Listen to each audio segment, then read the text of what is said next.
So ಎಲ್ಲರೂ ಹೇಗಿದ್ದೀರಾ?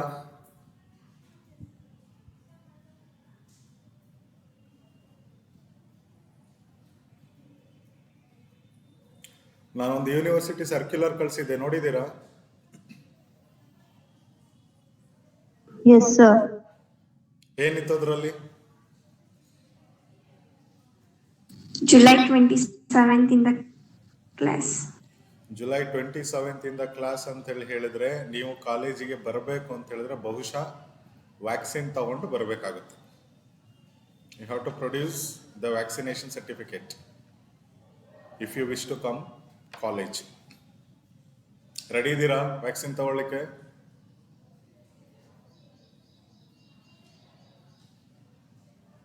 Ready ಇದ್ದೀರಾ?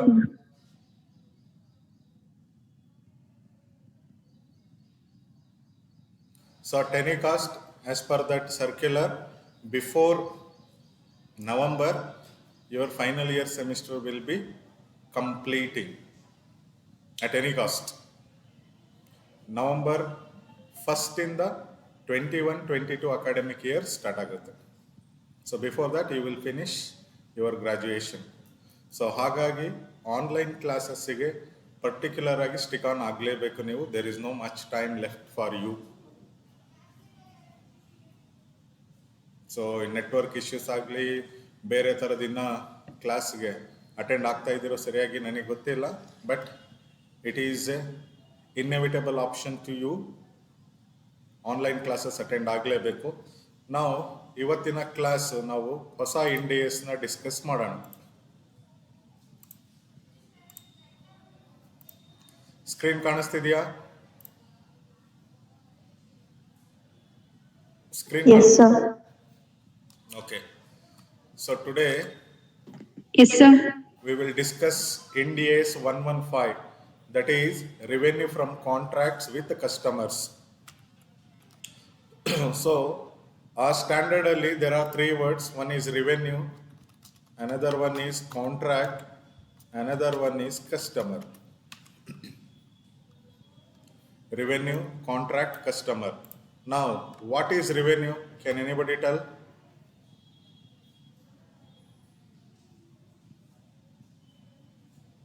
What is revenue?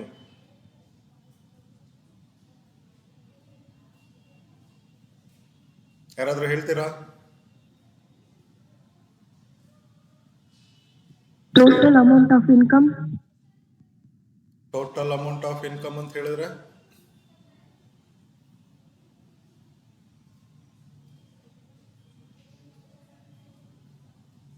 What is revenue?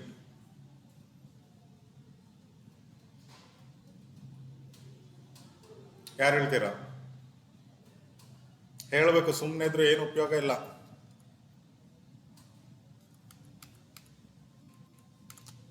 What is revenue?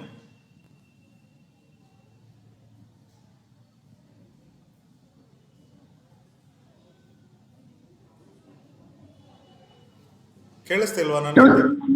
Income by sale. Income By sale. income by sales. Okay, somewhat income by sales. Okay, somewhat okay. What is contract? What is contract?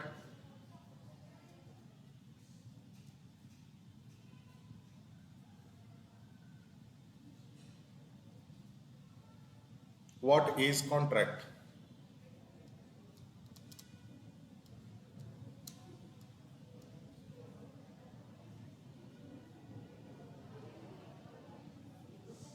Legal documents. No. Written agreement. Written agreement.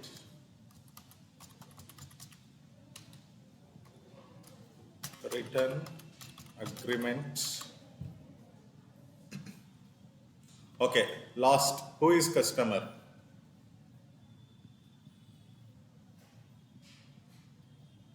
ಯಾರನ್ನ ನಾವು customer ಅಂತೇಳಿ ಹೇಳ್ತೇವೆ?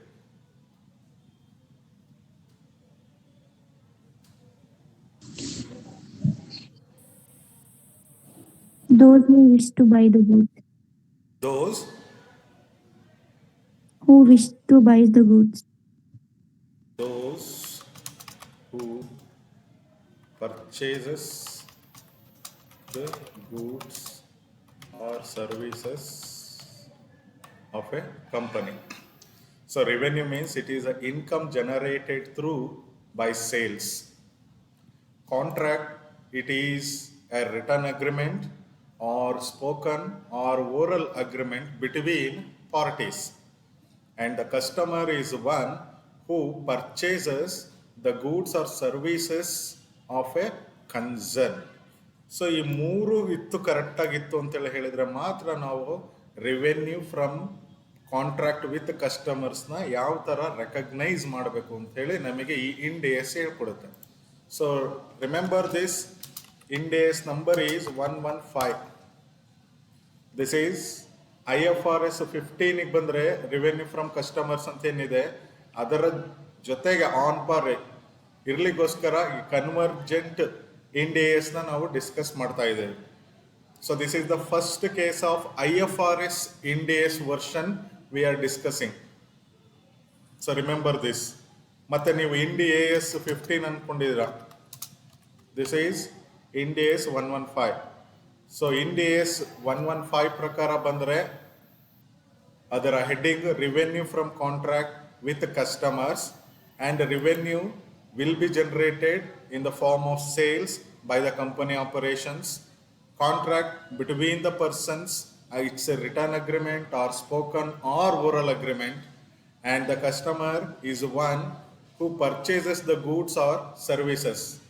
So based on this contract, that means prescribed obligation, ಈ ಒಂದು ಅಗ್ರಿಮೆಂಟಲ್ಲಿ ಇರ್ತಕ್ಕಂಥ ಏನು classes ಮತ್ತು conditions ಇರುತ್ತೆ, based on that performance fulfil ಆದಮೇಲೆ ಇನ್ಕಮನ್ನು ಯಾವ ಥರ ನಾವು ರೆಕಗ್ನೈಸ್ ಮಾಡಬೇಕು ಅಂಥೇಳಿ ನಾವು ಈ ಒಂದು ಇಂಡ್ ಎಸ್ ಅಲ್ಲಿ ಕಲಿತೇವೆ. ಇಷ್ಟು ಬೇಸಿಕ್. ಯಾರಿಗೇನಾದ್ರು ಡೌಟ್ಸ್ ಇದ್ರೆ ಕೇಳಿ. ನಾವು ಯಾವಾಗಲೂ ಹೇಳ್ತಾ ಇರ್ತೀನಿ, ಬುಕ್ಸ್ ಆಫ್ ಅಕೌಂಟ್ಸ್ ಅಲ್ಲಿ ಯಾವುದೇ ಒಂದು ಟ್ರಾನ್ಸಾಕ್ಷನ್ ಎಂಟ್ರಿ ಆಗಬೇಕು ಅಂತ ಹೇಳಿದ್ರೆ ನಮ್ಮ ಹತ್ರ ಸಪೋರ್ಟಿಂಗ್ ಡಾಕ್ಯುಮೆಂಟ್ಸ್ ಇರಬೇಕು. Without the supporting document we can not enter any transactions in the books of accounts. See here we are recognizing revenue. How revenue will be recognized? How revenue will be generated in the form of sales, and how the sales will affect in the form of agreement.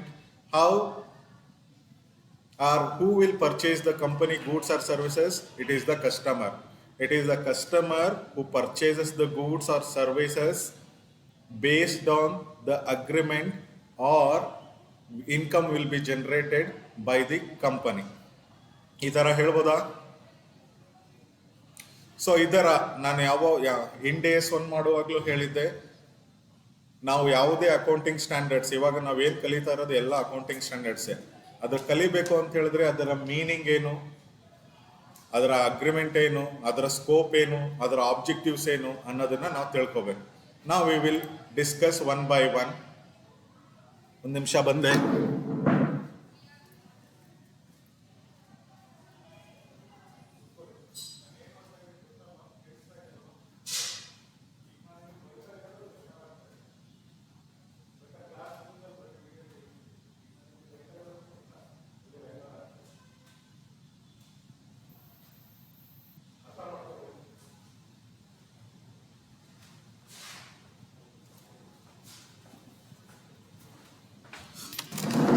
So the objective ಏನು ಅಂತ ಹೇಳಿ ನೋಡೋಣ. I will just read out this. The objective of this standard is to establish the principles that an entity shall apply to report useful information to users of financial statements. ಇದು general ಆಗಿ ನಿಮಗೆ ಗೊತ್ತಿದೆ. So ಯಾವುದೇ accounting standards ಪ್ರಕಾರ ಬಂದರೆ ಯಾರು users ಇರ್ತಾರೆ ಅವರಿಗೆ ಯೂಸ್ಫುಲ್ ಇನ್ಫಾರ್ಮೇಶನ್ ಕೊಡಲಿಕ್ಕೆ. But when we are specifically studying end AS 115, ಅದರಲ್ಲಿ ಏನು ಹೇಳುತ್ತೆ ಅಂತ ಹೇಳಿದ್ರೆ, nature, amount, timing and uncertainty of revenue and cash flows arising from A contract with A customer. So ನಮಗೆ ಟ್ರಾನ್ಸಾಕ್ಷನ್ಸ್ ಏನಿದೆ, ಯಾವ ಟೈಮಿಗೆ ಅಮೌಂಟ್ ಬರುತ್ತೆ, ನೇಚರ್ ಆಫ್ ಟ್ರಾನ್ಸಾಕ್ಷನ್ ಏನು, ಅದರಲ್ಲಿ ಅನ್ಸರ್ಟನಿಟಿ ಏನಾದರೂ ಇದೆಯಾ, ರಿವೆನ್ಯೂನ ಎಷ್ಟು ನಾವು ಬುಕ್ಸ್ ಆಫ್ ಅಕೌಂಟ್ಸಲ್ಲಿ ತೋರಿಸ್ಬೇಕು, ಕ್ಯಾಶ್ ಫ್ಲೋ ಅರೈಸಿಂಗ್ ಯಾವ ಥರ ಇದೆ ಕಾಂಟ್ರಾಕ್ಟಿಂದ ಮತ್ತು ಕಸ್ಟಮರಿಂದ ಅನ್ನೋದನ್ನ ನಾವು ಈ ಆಬ್ಜೆಕ್ಟಿವ್ ಅಲ್ಲಿ ಈ ಒಂದು ಇಂಡಿಯಸ್ ಅನ್ನ ನೋಡ್ತಾ ಇದ್ದೇವೆ. ಸೊ ಇದರ ಪ್ರಕಾರ ಬಂದ್ರೆ ನಾನು ಅವಾಗಲೇ ಹೇಳಿದ್ನಲ್ಲ ಕಾನ್ಸೆಪ್ಟ್ಸ್. ಸೊ ರಿವೆನ್ಯೂ ಹೇಗೆ ಜನರೇಟ್ ಆಗುತ್ತೆ, in the form of sales. ಈ ಸೇಲ್ಸ್ ಮತ್ತೆ ಕಾಂಟ್ರಾಕ್ಟ್ ಬಂದ್ರೆ ರಿಟರ್ನ್ ಅಗ್ರಿಮೆಂಟ್ ಅಲ್ಲಿ ಒಂದು 12 ಮಂತ್ಸ್ ಅಗ್ರಿಮೆಂಟ್ ಇದೆ ಅಂತ ಹೇಳಿದ್ರೆ 12 ಮಂತ್ಸ್ ಅಗ್ರಿಮೆಂಟ್ ಇದೆ ಅಂತೇಳಿ ಹೇಳಿದ್ರೆ ಈಗ ಪರ್ಫಾರ್ಮೆನ್ಸ್ ಆಬ್ಲಿಗೇಷನ್ ನಮಗೆ ಬಿಫೋರ್ 12 ಮಂತ್ಸ್ ಆಗುತ್ತಾ,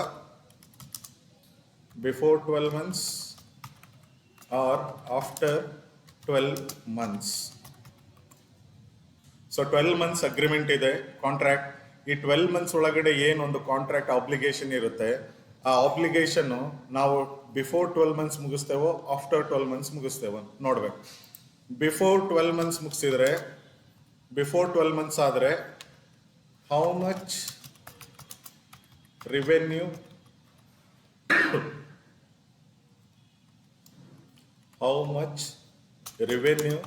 should be shown. After 12 months ಆಯ್ತಂದ್ರೆ again same, how much revenue should be shown. So ಇಲ್ಲಿ ಕಾಂಟ್ರಾಕ್ಟ್ ಡಿಲೇ ಆಗ್ಲಿಕ್ಕೆ ಏನ್ ಕಾರಣ, ಆಫ್ಟರ್ 12 ಮಂತ್ಸ್ ಆಯ್ತು ಅಂದ್ರೆ. ಸೊ ಈ ತರದ ಒಂದು ಕಂಡೀಷನ್ಸ್ ಮೇಲೆ ನಾವು ರೆವೆನ್ಯೂನ ಯಾವ ತರ ರೆಕಗ್ನೈಸ್ ಮಾಡಬೇಕು ಅಂತ ಹೇಳಿ ಹೇಳ್ತಕ್ಕಂಥದ್ದು. ಈಗ ಇಲ್ಲಿ ಫಾರ್ ಎಕ್ಸಾಂಪಲ್ ಕಸ್ಟಮರ್ ಅಂತ ಹೇಳಿ ಬಂದ್ರೆ ಕ್ರೆಡಿಟ್ ಸೇಲ್ಸ್ ಏನಾದ್ರು ಕೊಟ್ಟಿದ್ರೆ ಕ್ರೆಡಿಟ್ ಸೈಕಲ್ ಏನಿರುತ್ತೆ ನೋಡ್ಬೇಕು. As per the contract credit cycle ಕಸ್ಟಮರ್ಸ್ಗೆ ಎಷ್ಟು ದಿವಸ ಕೊಡ್ಬೋದು, ಮತ್ತೆ ಇದರಲ್ಲಿ ಏನಾದರೂ ಸ್ವಲ್ಪ ಅನ್ಸರ್ಟನಿಟಿ ಇತ್ತು ಅಂತೇಳಿ ಹೇಳಿದ್ರೆ ರಿವೆನ್ಯೂನ ಎಷ್ಟು ರೆಕಗ್ನೈಸ್ ಮಾಡಬೇಕು. This is simple introduction to revenue with contract, revenue from contracts with customers. ಯಾರಿಗೇನಾದ್ರೂ ಡೌಟ್ಸ್ ಇದ್ರೆ ಕೇಳಿ. ನಾವು we will move to the next continuation with the Ind AS. ಯಾರಿಗೇನಾದ್ರು ಡೌಟ್ಸ್ ಇದ್ರೆ ಕೇಳಿ. ಸೊ ರೆವೆನ್ಯೂ ಅಂದ್ರೆ ಗೊತ್ತಾಗಿದೆ, ಕಾಂಟ್ರಾಕ್ಟ್ ಅಂದ್ರೆ ಗೊತ್ತಾಗಿದೆ, ಕಸ್ಟಮರ್ ಅಂದ್ರೆ ಗೊತ್ತಾಗಿದೆ. ಸೊ ಕಾಂಟ್ರಾಕ್ಟ್ ಬಂದ್ರೆ ರಿಟರ್ನ್ ಅಗ್ರಿಮೆಂಟ್, ರೆವೆನ್ಯೂ ಬಂದ್ರೆ ಇನ್ಕಮ್ ಜನರೇಷನ್, ಕಸ್ಟಮರ್ ಬಂದ್ರೆ the one who purchases goods. Contract ಯಾವ ತರ ಇರುತ್ತೆ ಅಂತ ಹೇಳಿದ್ರೆ ಪರ್ಫಾರ್ಮೆನ್ಸ್ ಆಬ್ಲಿಗೇಷನ್ ಇರುತ್ತೆ. ಈ ಪರ್ಫಾರ್ಮೆನ್ಸ್ ಆಬ್ಲಿಗೇಷನ್ ಮೇಲೆ say for example 12 months agreement ಇತ್ತಂದ್ರೆ ಬಿಫೋರ್ 12 ಮಂತ್ಸ್ ಪರ್ಫಾರ್ಮೆನ್ಸ್ ಕಂಪ್ಲೀಷನ್ ಆಯ್ತು ಅಂತ ಹೇಳಿದ್ರೆ ರೆವೆನ್ಯೂ ಎಷ್ಟು ಬುಕ್ಸ್ ಆಫ್ ಅಕೌಂಟ್ಸ್ ಅಲ್ಲಿ ತೋರಿಸ್ಬೇಕು. ಅದೇ ಆಫ್ಟರ್ 12 ಮಂತ್ಸ್ ಆಯ್ತಂದ್ರೆ ಎಷ್ಟು ರೆವೆನ್ಯೂ ಬುಕ್ಸ್ ಆಫ್ ಅಕೌಂಟ್ಸ್ ಅಲ್ಲಿ ತೋರಿಸ್ಬೇಕು. ಅದೇ ಕಸ್ಟಮರ್ಸಿಗೆ ಕ್ರೆಡಿಟ್ ಸೈಕಲ್ ಕೊಟ್ಟಿದ್ರೆ ಆ ಕ್ರೆಡಿಟ್ ಸೈಕಲ್ ಪಾಲಿಸಿ ರಿವ್ಯೂ ಎಷ್ಟಿರುತ್ತೆ ಅನ್ನೋದನ್ನ ನೋಡ್ಬೇಕು. ಸೊ ಏನಾದ್ರು ಡೌಟ್ಸ್ ಇದ್ರೆ ಕೇಳಿ, otherwise will move to the next topic. Will move to scope. ಈ ಸ್ಕೋಪ್ ಅಲ್ಲಿ ನಾನು ಅವಾಗಲೇ ಹೇಳಿದೆ, ಇಲ್ಲಿ ರೆವೆನ್ಯೂ ಅಂತ ಹೇಳಿ, ರೆವೆನ್ಯೂ ನಮಗೆ ಯಾವ ಮೂಲದಿಂದ ಬರುತ್ತೆ ಅನ್ನೋದು ನೋಡ್ಬೇಕು. ಸೊ ಅದು ಬರ್ತಕ್ಕಂಥ ಒಂದು ಕಂಡೀಷನ್ಸಿಗೆ ಕೆಲವೊಂದು ಸಪರೇಟ್ ಅಕೌಂಟಿಂಗ್ ಸ್ಟ್ಯಾಂಡರ್ಡ್ಸ್ ಇದಾವೆ, ಕೆಲವೊಂದು ವಿಷಯನ ಡಿಸ್ಕಸ್ ಮಾಡಲಿಕ್ಕೆ. ಸೊ ಆ ಥರದ ಇನ್ಕಮ್ ಏನಾದರೂ ಬರ್ತಾ ಇದ್ರೆ ಆ ಥರದ ಇನ್ಕಮ್ ಯಾವ ಸೋರ್ಸಿಂದ ನಮಗೆ ಬರುತ್ತೆ ಅದಕ್ಕೆ ಈ ಇಂಡಿಯಸ್ ಅಪ್ಲೈ ಆಗಲ್ಲ. ಸೊ ಫಾರ್ ಎಕ್ಸಾಂಪಲ್ ಇಲ್ಲಿದೆ, ನಾನು just I will go through this. An entity shall apply this standard to all contracts with customers except the following. ಯಾವುದೇ ಥರದ ಕಾಂಟ್ರಾಕ್ಟಿಗೆ ಈ ಒಂದು ಇಂಡಿಯಸ್ನ ಅಪ್ಲೈ ಮಾಡ್ಬೋದು, ಇಷ್ಟನ್ನ ಬಿಟ್ಟು. Lease contracts with in the scope of Ind AS 17 leases. So ನಮಗೆ Ind AS 17 separate accounting standard ಇದೆ for leases. So ಹಾಗಾಗಿ ಯಾವುದೇ ಬಿಸ್ನೆಸ್ ಫರ್ಮ್ ಏನಾದರೂ ಲೀಸ್ ಮುಖಾಂತರ ಇನ್ಕಮ್ ಅರ್ನ್ ಮಾಡ್ತಾ ಇದ್ರೆ ಅವರಿಗೆ ಈ ಒಂದು ಸ್ಟ್ಯಾಂಡರ್ಡ್ ಅಪ್ಲೈ ಆಗಲ್ಲ, ಅವರಿಗೆ ಇಂಡ್ AS 17 ಅಪ್ಲೈ ಆಗುತ್ತೆ. ಅದು ಆಪರೇಟಿಂಗ್ ಲೀಸಾ ಫೈನಾನ್ಷಿಯಲ್ ಲೀಸಾ ಅಂತ ಹೇಳಿ based on the contract with in the scope ಏನಿರುತ್ತಲ್ಲ ಆ ಸ್ಕೋಪ್ ಮೇಲೆ ಈ ಇಂಡ್ AS ಪ್ರಕಾರ ಲೀಸಸ್ ಇಂದ ಬರ್ತಕ್ಕಂಥ ರೆವೆನ್ಯೂನ ಯಾವ ತರ ನಾವು ಬುಕ್ಸ್ ಆಫ್ ಅಕೌಂಟ್ಸ್ ಅಲ್ಲಿ ತೋರಿಸ್ಬೇಕು ಅಂತ ಹೇಳಿ ಇದೆ. ಸೊ ಹಾಗಾಗಿ ಲೀಸ್ ಕಾಂಟ್ರಾಕ್ಟ್ಸ್ ಎಲ್ಲಿದೆ ಅಲ್ಲಿ ಇಂಡ್ AS 115 ಅಪ್ಲೈ ಆಗಲ್ಲ. Next, insurance contracts with in the scope of end AS 104.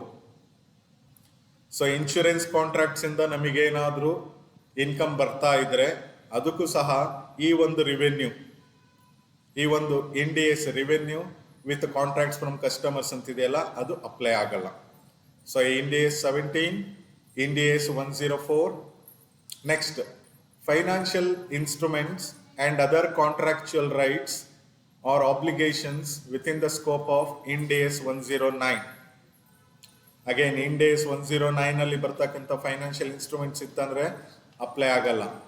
Financial instruments Ind AS 110, consolidated financial statements Ind AS 111 joint arrangements and Ind AS 27 separate financial statements, Ind AS 28 investments in associates and joint ventures.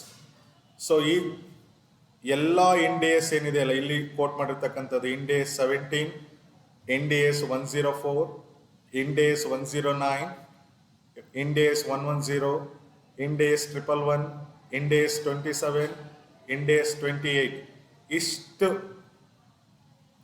Accounting standards ಇಂದ ಯಾವ್ದಾದ್ರು ಒಂದು ಆರ್ಗನೈಸೇಷನ್ಗೆ ಏನಾದ್ರು incomes ಬರ್ತಾ ಇದ್ರೆ ಆ ಆರ್ಗನೈಸೇಷನ್ಗೆ ಈ end AS 115 apply ಆಗಲ್ಲ.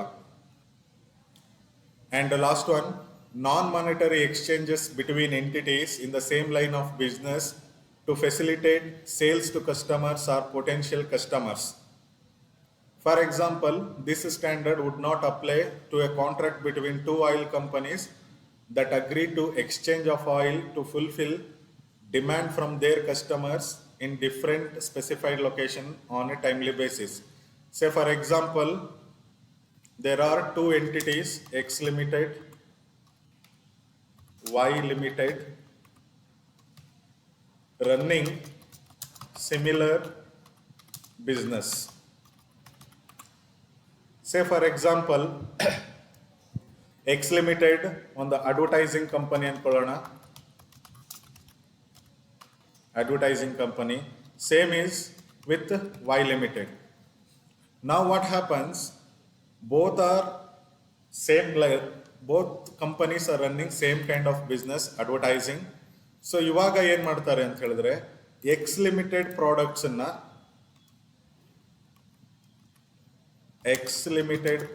ಅನ್ನ ಸೇಲ್ ಮಾಡಬೇಕು ಅಂತೇಳಿ ಹೇಳಿದ್ರೆ ವೈ ಲಿಮಿಟೆಡ್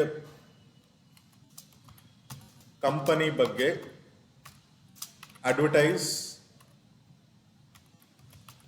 ಕೊಡ್ತಕ್ಕಂಥದ್ದು. ಅದೇ ತರ ವೈಸ್ ವರ್ಸ ಇಲ್ಲಿ ವೈ ಲಿಮಿಟೆಡ್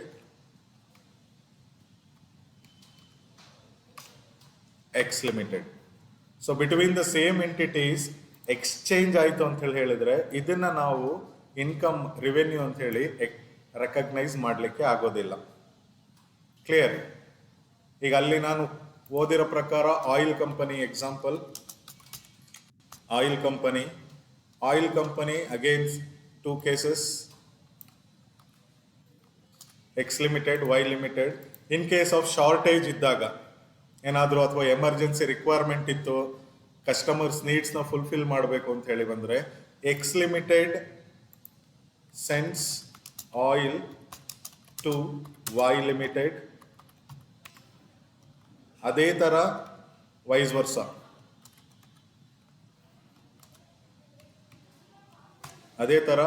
ವರ್ಸ, ಸೊ ಈ ತರದ ಟ್ರಾನ್ಸಾಕ್ಷನ್ ಇತ್ತು ಅಂತ ಹೇಳಿದ್ರೆ ಅದನ್ನ ರೆವೆನ್ಯೂ ಅಂತ ಹೇಳಿ ರೆಕಗ್ನೈಸ್ ಮಾಡಲ್ಲ. That's what it is saying. Non monetary exchanges between entities in the same line of business. ಸೇಲ್ನ ಸಪೋರ್ಟ್ ಮಾಡಲಿಕ್ಕೆ ಅಥವಾ ಫೆಸಿಲಿಟೇಟ್ ಮಾಡಲಿಕ್ಕೆ ಈ ನಾನ್ ಮಾನಿಟರಿ ಟ್ರಾನ್ಸಾಕ್ಷನ್ಸ್ ಏನಾದ್ರು ಎಂಟ್ರಿ ಆಯ್ತು ಅಂತ ಹೇಳಿದ್ರೆ that will not be recognized, and for that this standard would not apply. For that this particular standard will not apply.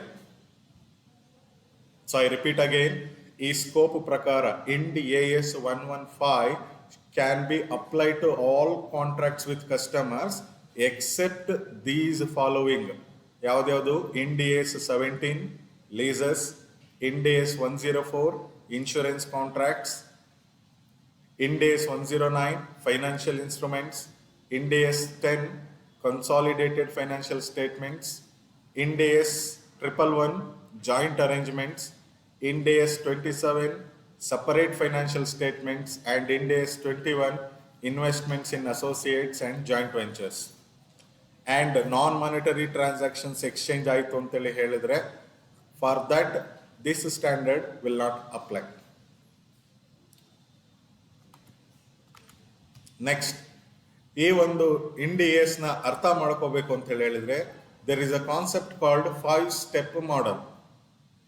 ನಾವು ಬುಕ್ಸ್ ಆಫ್ ಅಕೌಂಟ್ಸ್ ಅಲ್ಲಿ ರೆವೆನ್ಯೂನ ಕಾಂಟ್ರಾಕ್ಟ್ ಮುಖಾಂತರ ಕಸ್ಟಮರ್ಸ್ ಇಂದ ಹೇಗೆ ತೋರಿಸ್ಬೇಕು ಅಂತ ಹೇಳಿ ಬಂದ್ರೆ, ಅದನ್ನ ಅರ್ಥ ಮಾಡ್ಕೋಬೇಕಂದ್ರೆ we have to follow this 5-step model.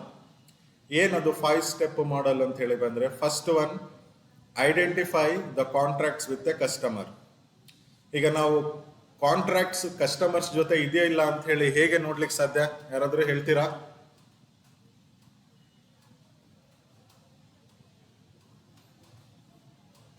Contracts ಅನ್ನ ಹೇಗೆ ವೆರಿಫೈ ಮಾಡ್ಕೊಳ್ಳೋದು ಹೇಳ್ತೀರಾ?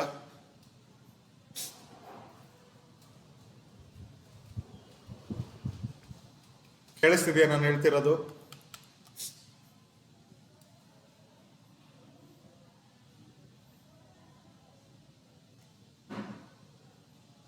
How to identify contracts. ನೀವು ಬಿಸ್ನೆಸ್ ರೆಗ್ಯುಲೇಷನ್ ಕಲ್ತಿದ್ದೀರಲ್ವಾ? How to identify contracts,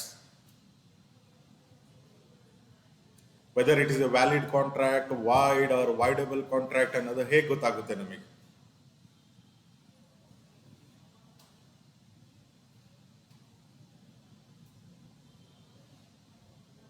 silent ಆಗಿದ್ರೆ ಉಪಯೋಗ ಇಲ್ಲ, ಮಾತಾಡಬೇಕು. How will you identify a contract?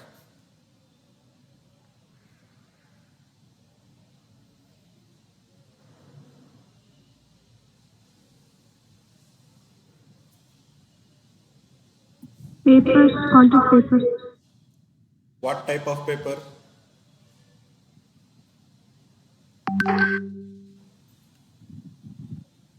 How will you identify the contract?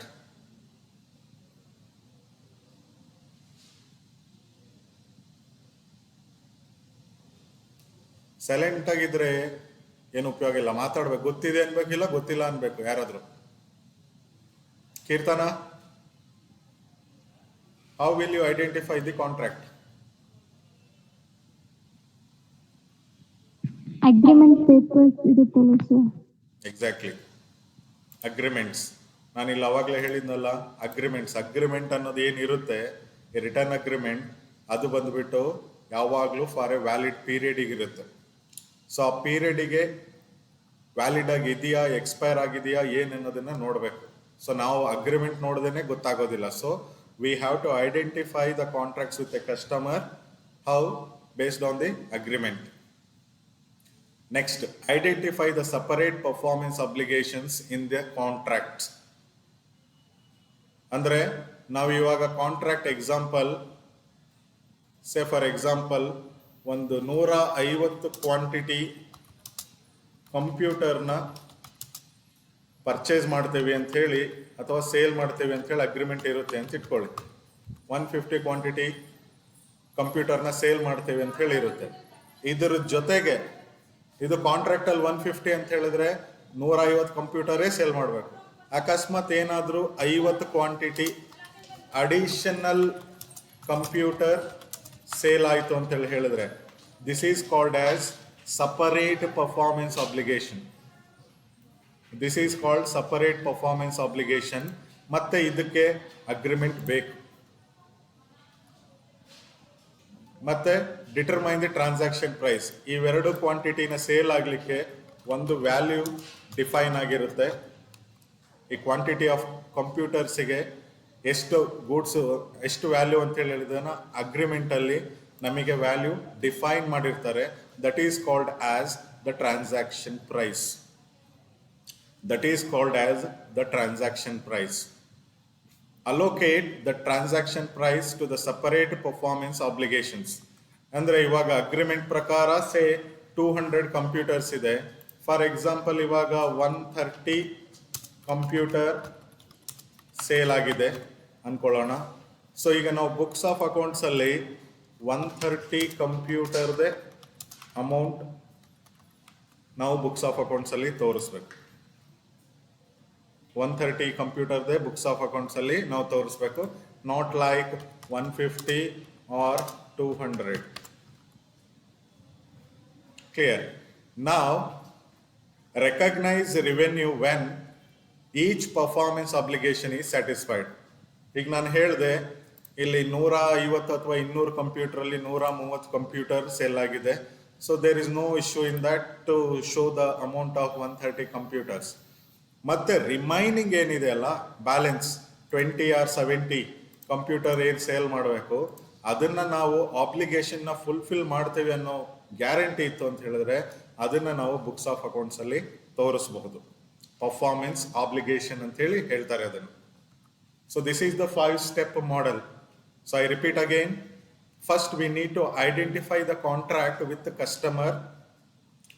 Second one, we need to identify separate performance obligations in the contract.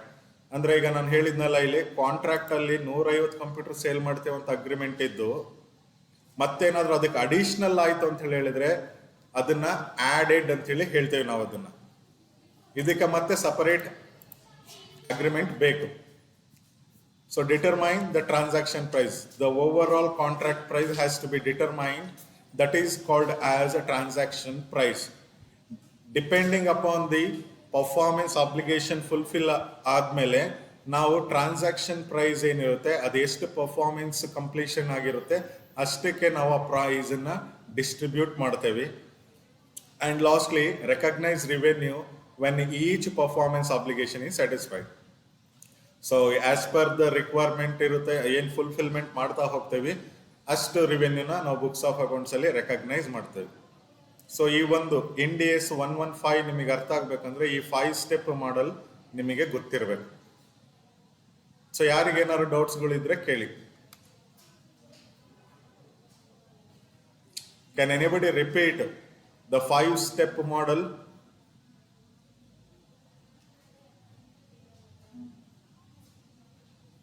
ಯಾವ್ಯಾವ points ನಾನು ಹೇಳಿದೆ 5-step ಮಾಡಲ್ ಅಲ್ಲಿ ಯಾರಾದ್ರೂ ಹೇಳ್ತೀರಾ?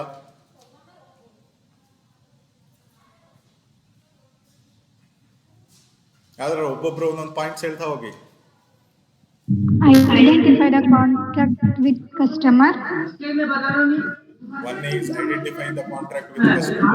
Next, Identifying the separate performance obligation in contract. if there is any separate performance obligation in the contract. Next, Determine the Transaction price. determination of transaction price.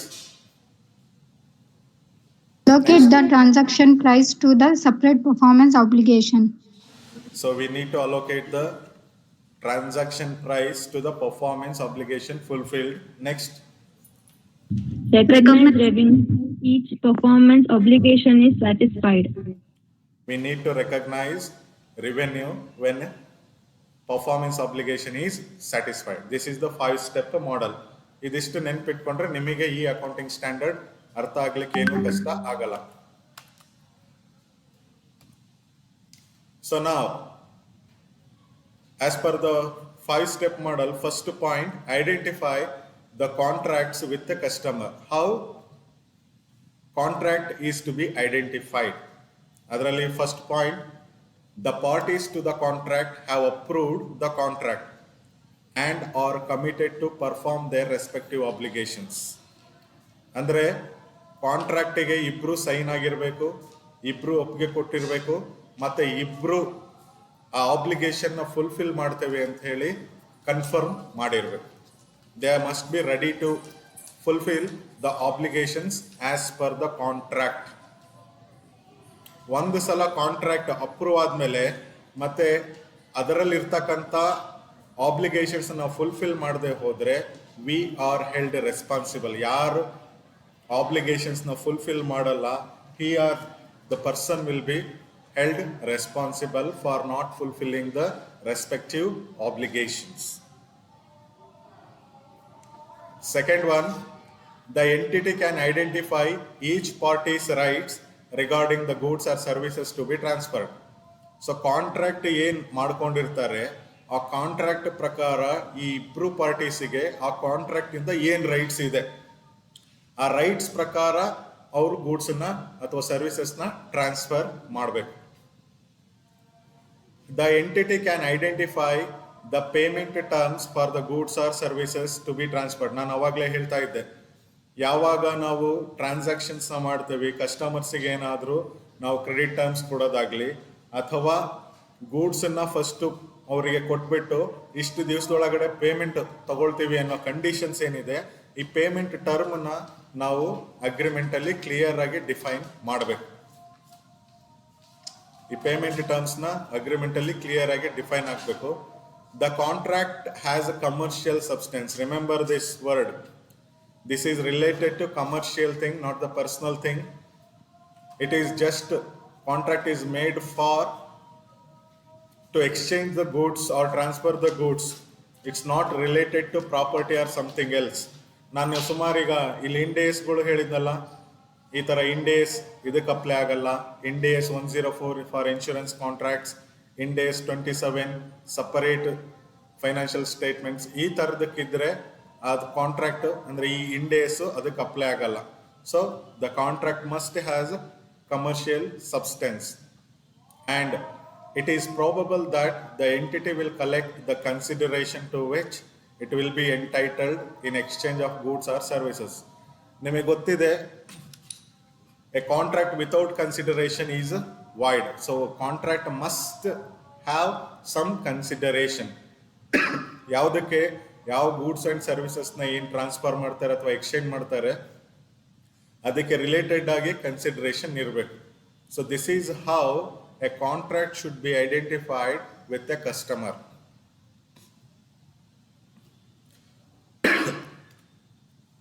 So ಏನಾದರೂ doubts ಇದ್ರೆ ಕೇಳ್ಬೋದು.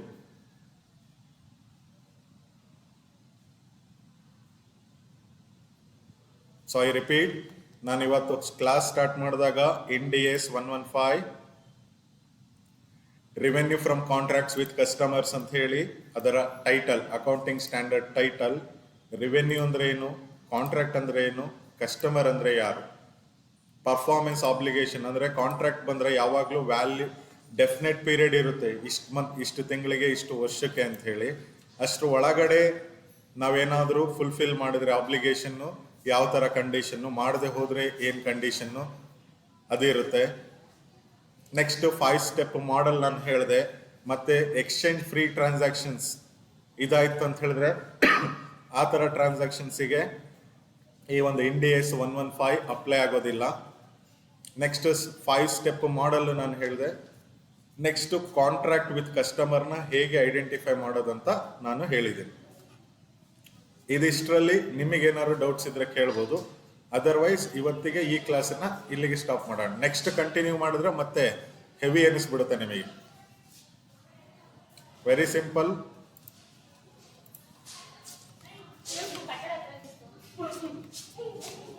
So the objective ಅಂತ ಹೇಳಿ ಬಂದ್ರೆ nature, amount, timing and uncertainty of revenue and cash flow ಹೇಗೆ ನಾವು books of ಅಕೌಂಟ್ಸಲ್ಲಿ ತೋರಿಸ್ಬೇಕು ಅನ್ನೋದು ನಮಗೆ ಈ IND-AS 115 ಹೇಳ್ಕೊಡುತ್ತೆ, ಗೈಡ್ಲೈನ್ಸ್ ಕೊಡುತ್ತೆ ನಮಗೆ. ಸೊ ಅದರಲ್ಲಿ ಯಾವ ಎಂಟಿಟೀಸ್ಗಳಿಗೆ ಈ IND-AS 115 ಅಪ್ಲೈ ಆಗಲ್ಲ ಅನ್ನೋದನ್ನ ಇಲ್ಲಿ ಸ್ಕೋಪಲ್ಲಿ ನಮಗೆ ಹೇಳಿದೆ. So based on the 5 step model, revenue recognition can be understood. Based on the 5 step model, revenue recognition can be understood. So ಈ 5 step model ನೀವು ಅರ್ಥ ಮಾಡ್ಕೋಬೇಕು. ನೆಕ್ಸ್ಟ್ ಅದರಲ್ಲಿ ಒಂದು ಪಾಯಿಂಟ್ ಮಾತ್ರ ನಾನು ಡಿಸ್ಕಸ್ ಮಾಡಿರೋದು, identify the contracts with A customer. So these are the points which are to be noted while identifying a contract with a customer. ಏನಾದ್ರು ಡೌಟ್ಸ್ ಇದ್ರೆ ಕೇಳಿ.